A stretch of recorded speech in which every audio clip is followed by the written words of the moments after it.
Hola, hoy voy a estar hablando del modernismo latinoamericano. Hubo un primer video sobre la novela fundacional del siglo XIX. Hoy voy a estar hablando de finales del siglo XIX, principios del XX.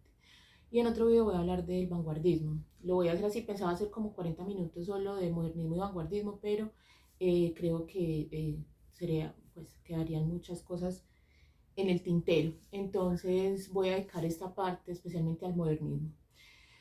El modernismo es uno de mis temas de estudio, ¿cierto? El último proyecto en el que estoy trabajando, que se llama redes intelectuales y revistas literarias del modernismo, de las vanguardias, del modernismo y las vanguardias literarias, va entre el periodo de 1894 a 1930. Entonces por eso pues también como que me voy a extender un poquito, porque una cosa es que sepas de un tema para dar una clase y otra cosa es que ese tema haga parte de tu universo de investigaciones. Entonces, este es mi caso, por eso podría extenderme un poquito más. Bien, entonces el modernismo. Habíamos hablado en el video anterior que teníamos una literatura, básicamente cuestión de novelas, donde es imposible a veces dar clase, bueno, pero eso sucede en todos los lugares del mundo, mucha bulla. Eh, una literatura, ¿cierto?, que estaba al servicio de las ideologías políticas, una literatura, una novela hecha por hombres de política, hombres dedicados a la política, hombres de las élites. Para el modernismo, entonces nos vamos a encontrar primero con un agente productor diferente. Bien, algunos de estos sujetos, de los primeros del modernismo, algunos de ellos van a estar relacionados con el mundo político, algunos van a ser parte también de unas élites, pero hay que tener en cuenta que este movimiento va a ser más de unas clases medias, de unos profesionales liberales, es decir, de profesiones como el derecho, periodistas, que van a estar trabajando o van a estar escribiendo literatura. En el periodo del modernismo, es decir, de los escritores de finales del siglo XIX, vamos a encontrar por primera vez en el mundo latinoamericano una génesis de lo que se puede llamar el campo literario y el campo intelectual latinoamericano. Es decir, vamos a encontrar los primeros escritores que van a vivir de escribir. Y si bien pues como el hecho de publicar novelas y de publicar poesía no va a ser la actividad económica total con la que van a vivir, muchos de estos sujetos se van a dedicar al periodismo, ¿cierto? Van a ser escritores en periódicos, van a ser escritores en revistas literarias, que para este momento ya hay muchas revistas literarias, es decir, una especialización de la prensa.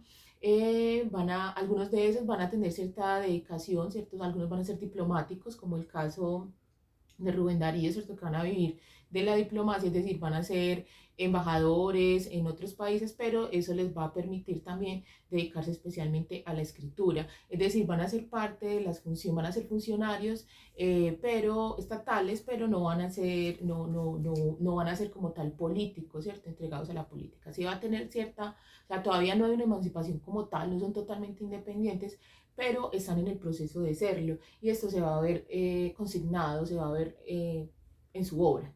Entonces tenemos, por ejemplo, entre el modernismo tenemos grandes intelectuales. Cuando les hablaba un poco de la Revolución Cubana, les hablaba de José Martí. Por ejemplo, Martí es uno de esos precursores del modernismo, de los primeros modernistas.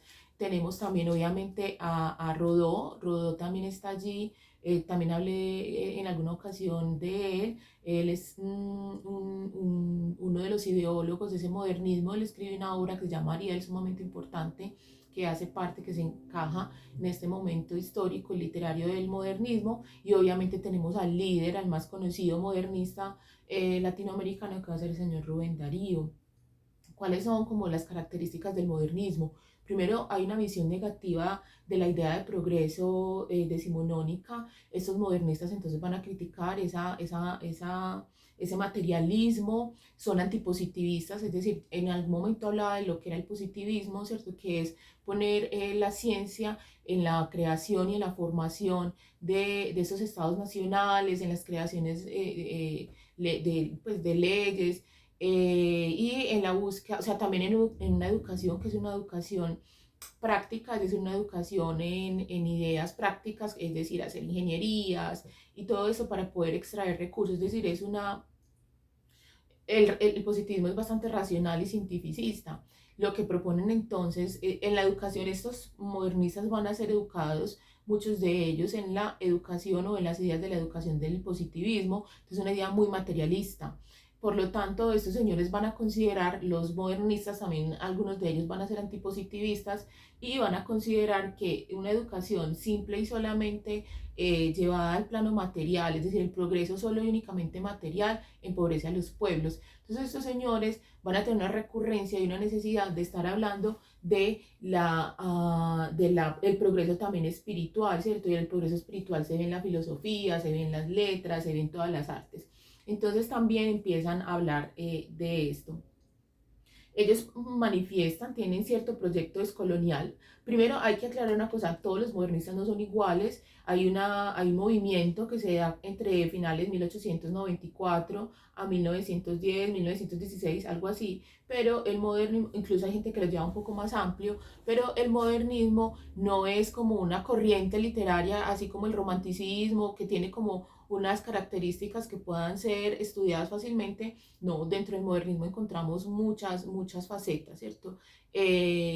Digamos que las cosas que son comunes a ellos es esa idea de no agradarles mucho el progreso solamente material, y también tiene una consigna sumamente importante, una consigna que previamente se había visto ya en el mundo europeo y que se va a llevar hasta cierta parte de las vanguardias, y esa es la idea del arte por el arte, ¿cierto? El arte por hacer arte. Entonces el arte como lo más importante y no el arte como con su función social y su función política que había tenido hasta ese momento.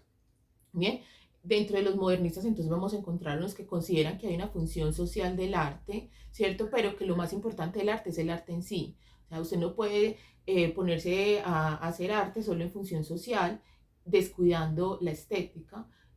Usted tiene que ser un esteta, usted tiene que hacer arte, pero puede meterle a eso algunas condiciones o algunas situaciones políticas e ideológicas. Bien, tenemos entonces que ahí hay dos grupos también por diferenciar. Bien, unos que simplemente hacen arte por arte y otros que también ven la función social del arte.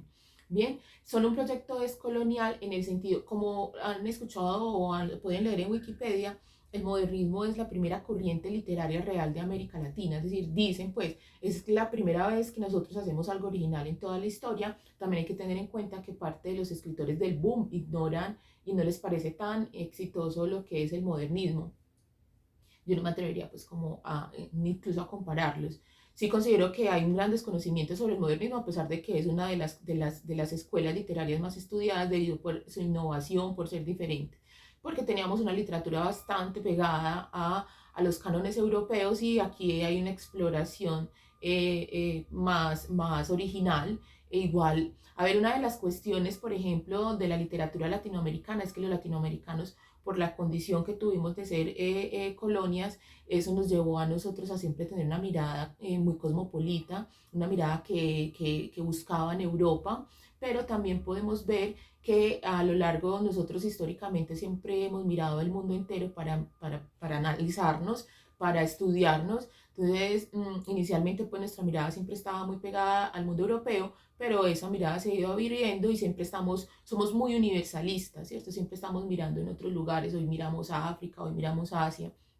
Bien, siempre hay una necesidad como de estar mirando hacia afuera, y eso nos los ha dejado, digamos que eso es un rasgo positivo que nos ha dejado el proceso de coloniaje. Por ejemplo, en el caso europeo, los europeos se miran mucho el ombligo, a los europeos les cuesta mucho mirar procesos externos, siempre se están mirando ellos, y no tienen ese universalismo que tenemos nosotros los latinoamericanos y que obviamente hace parte de ese proceso de mestizaje. Esos textos que emergen del modernismo hay que entenderlos como también como unos relatos de emancipación colectiva y de emancipación personal con relación al naciente capitalismo industrial, un capitalismo que nos está llegando fuertemente a Hispanoamérica, que amenaza con subsumir heterogeneidades sociales, unas dinámicas de control y de dominio. Entonces, ahí hay un discurso emancipador bastante importante, porque empieza a primar entonces el sujeto que está adentro, el individuo que está adentro, que empieza a preguntarse por sí mismo y que también hace un cuestionamiento frente a lo que hay afuera.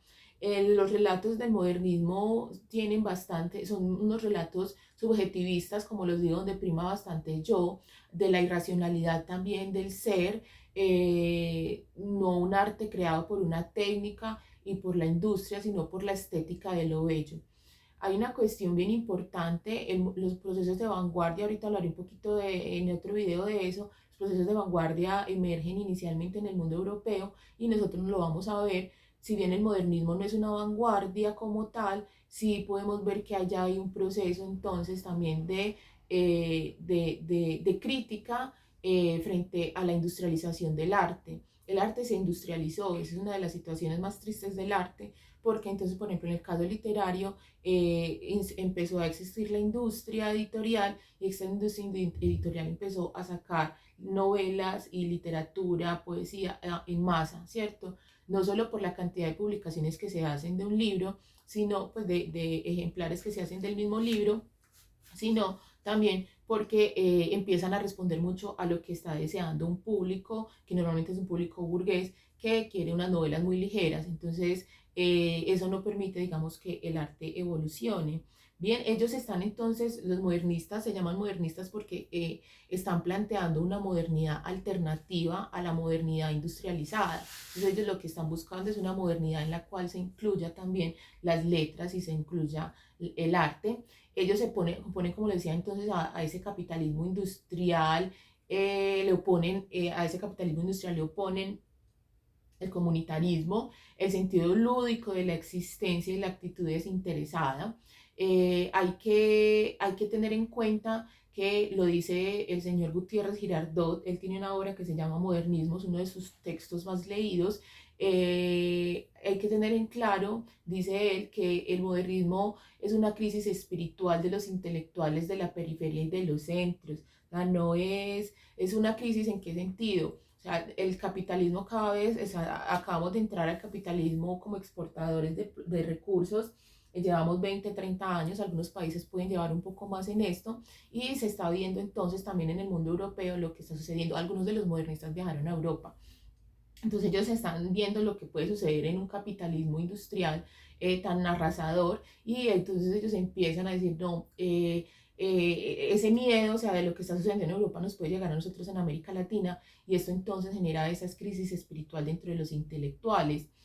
Ángel Rama los vio como los emancipadores estéticos y culturales que finalmente fracasaron gracias al capitalismo. Es muy triste porque realmente ellos empiezan con todas estas ideas bastante juveniles de oponerse a ese capitalismo arrasador y empiezan a proponer la idea del arte por el arte y la idea pues como de que la modernidad también se dé desde lo espiritual y ellos finalmente van a ser absorbidos por el mismo capitalismo, porque ellos no van a lograr vivir de esto. Aquí, por ejemplo, ahorita cuando hablo de vanguardias, intentaré ser un poco más profunda al hablar un poco de la formación del campo intelectual en Francia especialmente. Entonces, para ellos se van a ver arrojados, o sea, ellos no quieren, pero para poder vivir, ellos van a tener entonces que trabajar en esa industria periodística y en la industria editorial, y algunos van a ser asumidos por la academia, entonces no van a lograr pues como realmente esa autonomía en el arte. Ellos no logran cambiar ese viejo orden, no logran proponer un nuevo orden, pero obviamente pues, sus postulados estéticos van a quedar allí. Eh, de acuerdo con Gutiérrez Girardot, no hay una literatura nacional, eso es bien importante. En el libro Modernismo, incluso Gutiérrez Girardot compara un poco el movimiento modernista latinoamericano con el Sturm und Drang alemán, y una de las cosas en las que él se justifica es primero, y eso es muy importante porque también lo decían los modernistas, la literatura, es digamos, de los postulados que sacan los modernistas, es entender que la literatura es universal, la literatura no es nacional. Durante el siglo anterior, todo ese siglo XIX, XVIII, XIX, hemos tenido una idea constante de que la literatura es nacional y que los genios son nacionales, pero los modernistas empiezan a hablar primero porque ellos tienen una mirada muy cosmopolita Es decir, miran mucho a Francia y miran también mucho a España y obviamente a Inglaterra. Ellos leen autores rusos, bueno, ellos son bastante cosmopolitas en sus visiones literarias y ellos empiezan a justificar, y en la literatura uno lo puede ver en varios comentarios que ellos hacen en las revistas literarias, porque además estos sujetos empiezan a hacer revistas especializadas del modernismo. Por primera vez vemos revistas en una corriente literaria como tal y tenemos las revistas del modernismo. Estos señores entonces empiezan a defender que el arte no obedece a una nacionalidad, sino que el arte obedece al espíritu humano. Bien, entonces Gutiérrez Girardot dice que la literatura no es nacional, sino que es una literatura universal y el modernismo cabe claramente allí. Ahí entonces también es donde se conjuga eso de la idea de que el modernismo corresponde a una crisis que se ha vivido históricamente en varios momentos en el mundo europeo, una crisis con el capitalismo.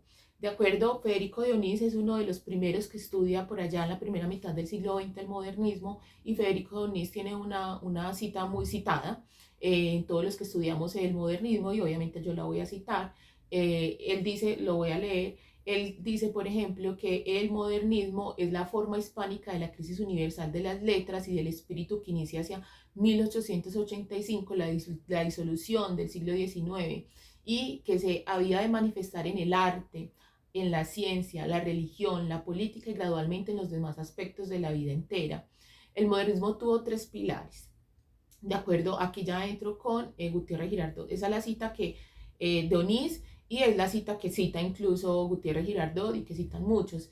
El Ángel Rama también la cita.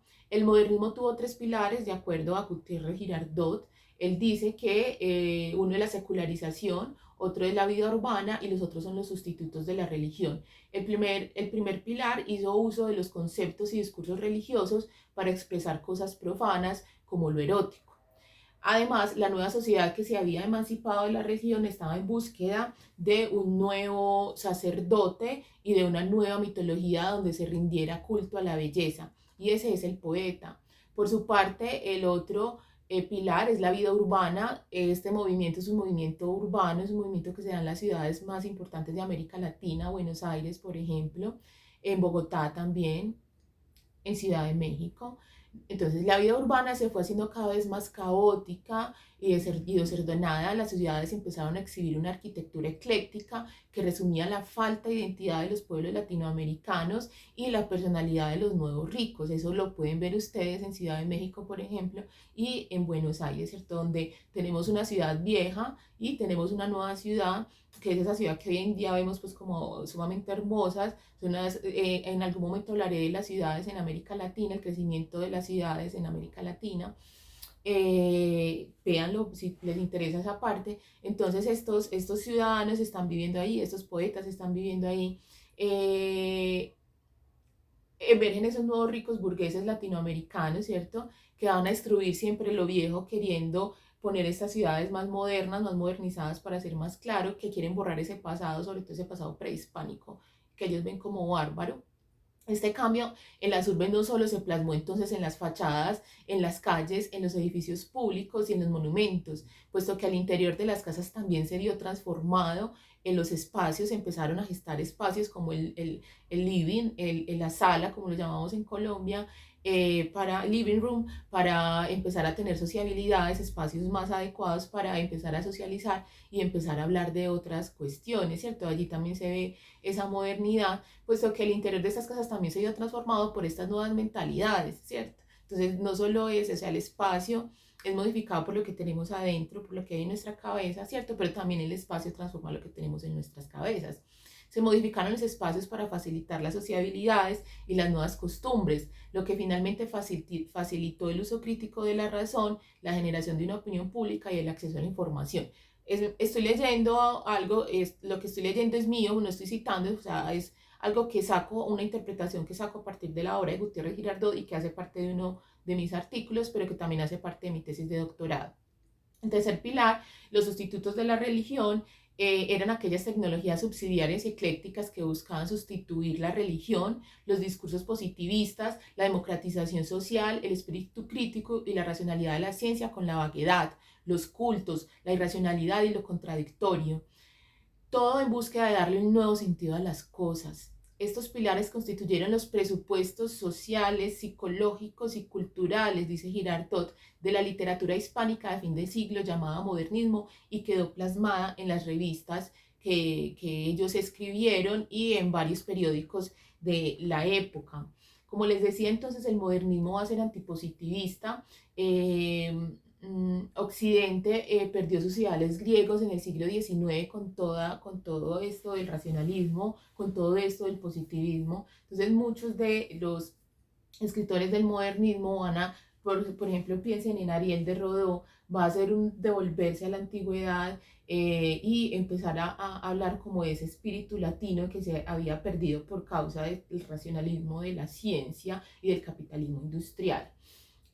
América entonces es el último reducto de lo humano, ¿cierto? América tiene la posibilidad de salvar a la humanidad, rescatando entonces a la humanidad arrojada totalmente al materialismo y empezar a generar una época más espiritual. Cuando hablo espiritual no estoy hablando en términos religiosos, sino en términos del conocimiento, de la filosofía, de las artes. Los intelectuales latinoamericanos entonces desde la colonia han mirado, como les había dicho, siempre hacia afuera y ellos van a mirar hacia afuera, los modernistas van a mirar, como les digo, son muy cosmopolitas y van a estar mirando hacia afuera, obviamente todo matizado desde ese propio mestizaje y su condición de periferia. Por todo esto, América es entonces la llamada, y eso lo vemos en el caso de Ariel de Rodó y lo vemos en el caso de Vasconcelos, con la raza cósmica, donde Latinoamérica está llamada entonces a hacer la síntesis de la humanidad y a rescatar todo lo positivo que ha tenido la humanidad hasta ese momento. América Latina entonces debe ser gobernada, de acuerdo a los modernistas, debe ser gobernada por los poetas y no por los científicos. Bien.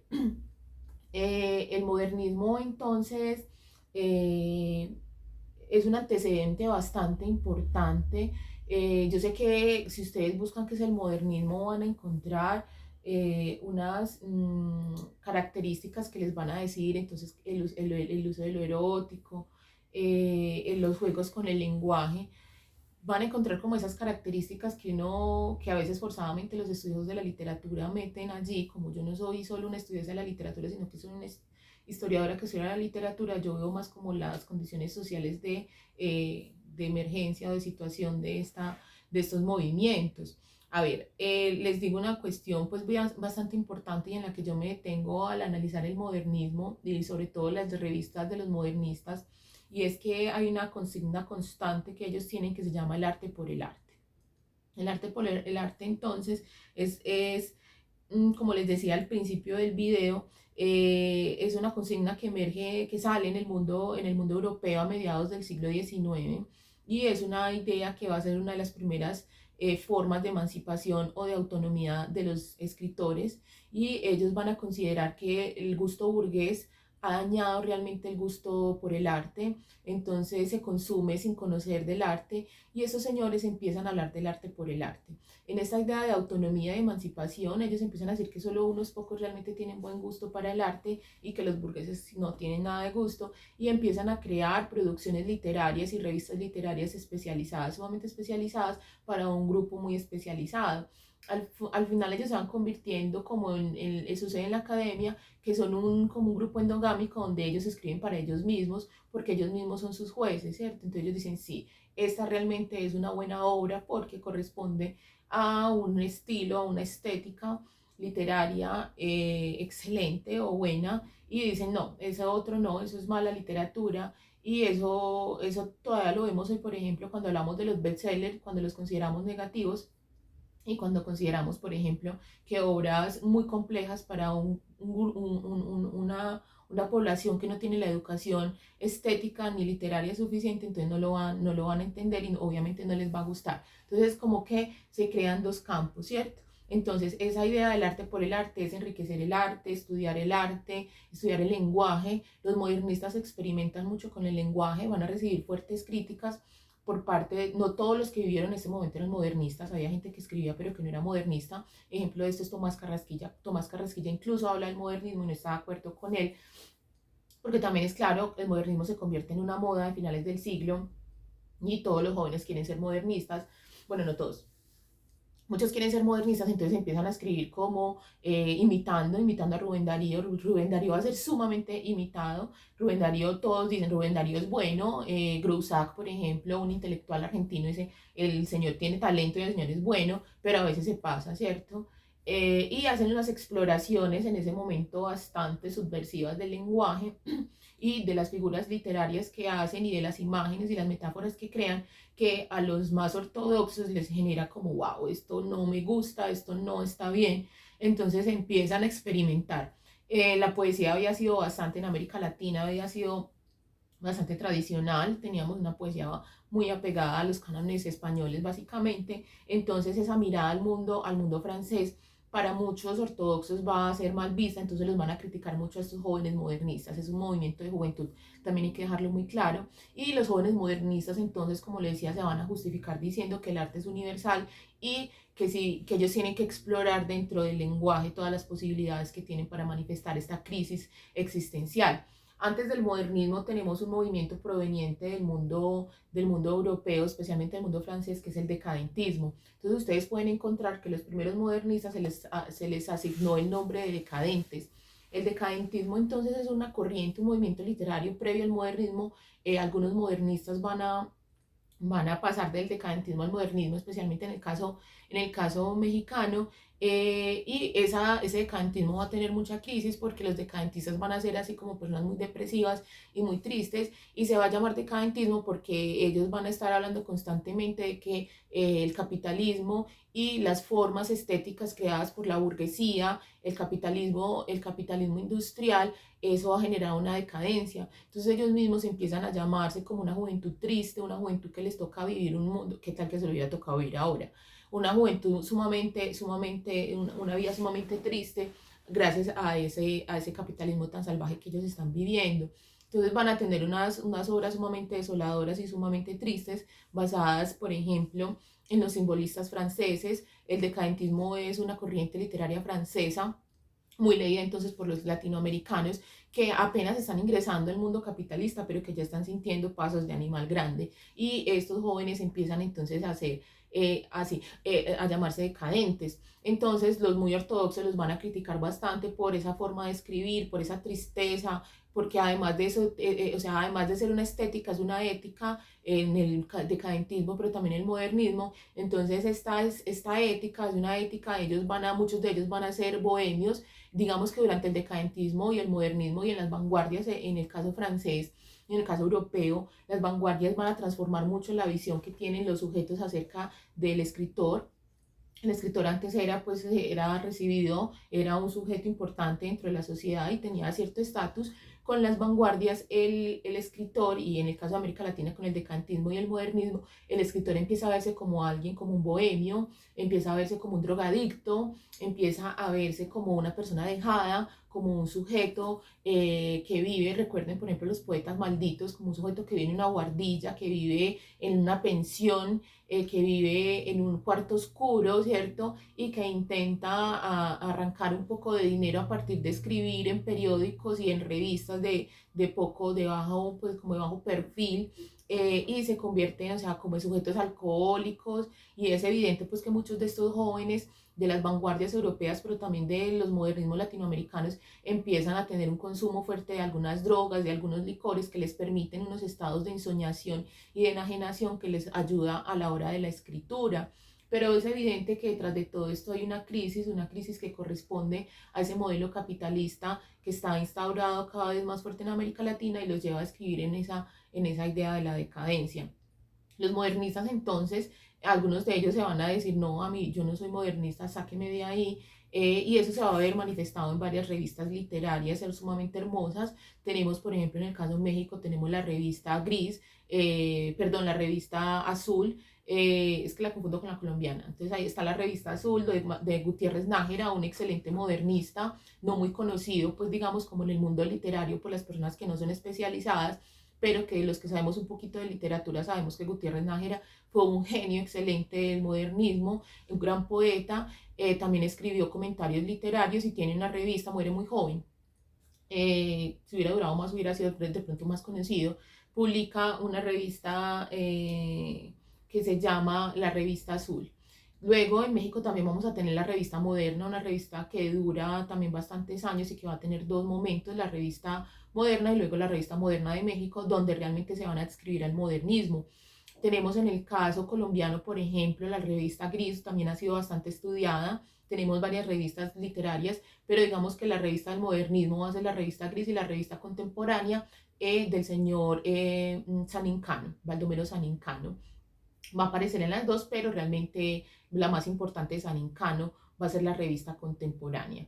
Tenemos pues también en Medellín hay revistas, por ejemplo, como la revista Alfa, la revista El Montañés, que si bien no son revistas modernistas, sí incluyen en sus textos algunos modernistas y en algún momento y publican algunos manifiestos, publican algunos comentarios acerca del modernismo. Por ejemplo, en la revista Alfa o es El Montañés. No recuerden, en esas dos revistas es donde salen las homilías de Tomás Carrasquilla, que son en esas homilías, son dos homilías, las dos homilías y una contrahomilía en la que hablan acerca del modernismo colombiano.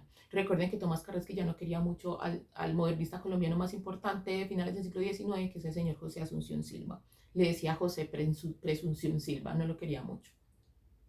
Bueno, pero no, eso no quitaba pues que Silva fuera un muy buen escritor, excelente escritor. Bueno, en el caso argentino tenemos, por ejemplo, también hay algunas revistas, especialmente la Biblioteca, que tampoco es una revista especializada en el modernismo, pero sí es una revista en la que Grusac, que era el intelectual, un francés que se va a vivir a Argentina, escribe bastante sobre el modernismo, incluso es uno de los grandes pues como contradictores y críticos de Rubén Darío, que como decía al principio lo admira, pero también le hace críticas fuertes como al estilo de este joven. Ya Grusac es un hombre más maduro cuando sucede todo el proceso del modernismo en Buenos Aires. Bien, hay muchas revistas, ¿cierto? No, y esta clase no es sobre las revistas literarias del modernismo, pero ellos escriben ahí, ¿cierto? Entonces aquí hay una especialización de estos modernistas que empiezan a buscar las formas de que su obra sea publicada, ¿cierto? Y de difundir las ideas que ellos tienen sobre el arte, porque es una competencia. Entonces, si dentro de la prensa industrial, esa prensa empresarial, empiezan a decir que deben de estar leyendo los sujetos, entonces estos jóvenes literatos empiezan a decir en esas revistas literarias que realmente es el arte y en esas revistas entonces ellos van a difundir cuáles son las estéticas del modernismo. Listo. Si ustedes quieren saber cuáles son las características del modernismo, pues lo pueden buscar en Wikipedia. Yo le hago una mirada, digamos, diferente a este aspecto literario. Bueno, ahorita entonces voy a hacer el otro video sobre Juan Vanguardias, lo divido así también para que sea más fácil de verlo. Como siempre, entonces, muchas gracias por haber llegado hasta acá.